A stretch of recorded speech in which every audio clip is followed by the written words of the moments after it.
Hello everyone, what is up and welcome back to another video. In today's video, we're going to be upgrading the RAM on the PowerBook G4. It's been quite some time since we did an upgrade video or repair video. So this video is going to be interesting. And of course, before we start into this video, I want to say that the PowerBook that I'm having is dead. It's totally dead. I tried turning it on and it's not working. So it's a fully dead PowerBook. As usual, just like all my repair and upgrade videos, we are going to be working from a not working MacBook. But the steps in which we are going to do it is the same. So without further ado, let's get started into the video. Here's the PowerBook. The best part about this RAM upgrade is that you don't need any screws for this. All you need is just your hands, your fingers, the PowerBook, and some replacement RAM.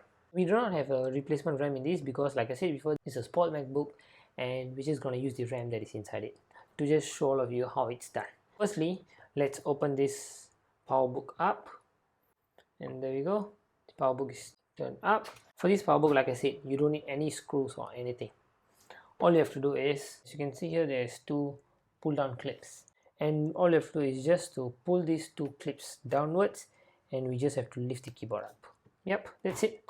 Lift the keyboard up and just rest it on top of the tracking pad. Just rest it like that, but be very careful with these really old machines because, as you can see here, this is the flex cable for the keyboard.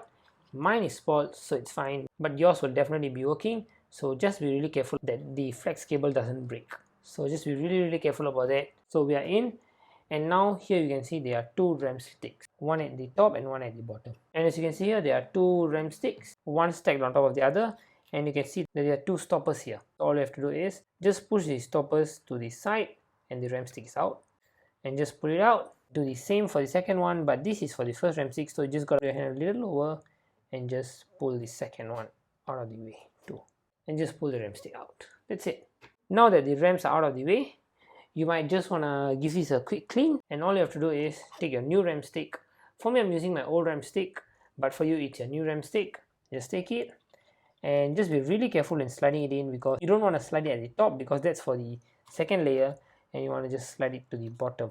Just make sure you clip onto the bottom, and all you want to do is just to make sure you just pull the two stoppers at the side out. But just in case you can't push the stopper out, just like what is happening to me, all you can do is just to use a tweezers or something just to push it out of the way, and you can just slot it in. This is just in case it doesn't work, but 99% of the time this should work if your RAM has been seated correctly.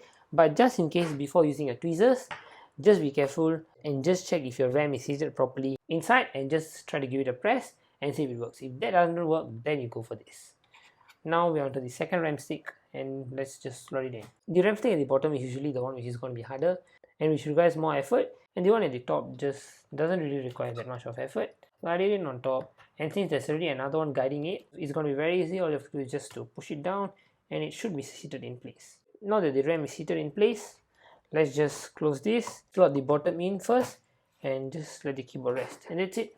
And after you do that, just make sure that you turn on your PowerBook and check if it's working. But of course I can't do that, but just make sure if it's working. If it's not working, just connect it to power and try it again. And if that's also not working, then you have to take out your RAMs and just try to swap them around and see if it works. Yep, that is the upgrade video on the PowerBook G4. The RAM upgrade is very simple. It's just use your fingers, just put the keyboard down and just take the RAM out and replace it with a new one. All you need is just your fingers and a new set of RAM sticks, and you're good to go. I would rate this repair 2 out of 10, probably because you have to seat the RAM in correctly, and that's it. That's the difficulty level, and it's very easy. You can just do it on your own, but just make sure your RAM is seated properly, and just make sure your computer boots up after that. If let's say you're hearing some weird noises, or let's say you're hearing the boot chime and your window isn't showing up, take the RAM out and just swap it over, or just try to set it back in place and try to boot your computer up. That will definitely work, because that has actually happened with me on my first gen Intel MacBook Pro. A very simple repair and upgrade video, but not a lot of people have these PowerBook G4s now. So for those who need the updated version, because all the videos are definitely going to be the old ones, so some of you feel like you need the updated version, here's your updated version, and here you go. I just hope this video helps a lot of you. I guess it's been very long since I did a repair or upgrade video.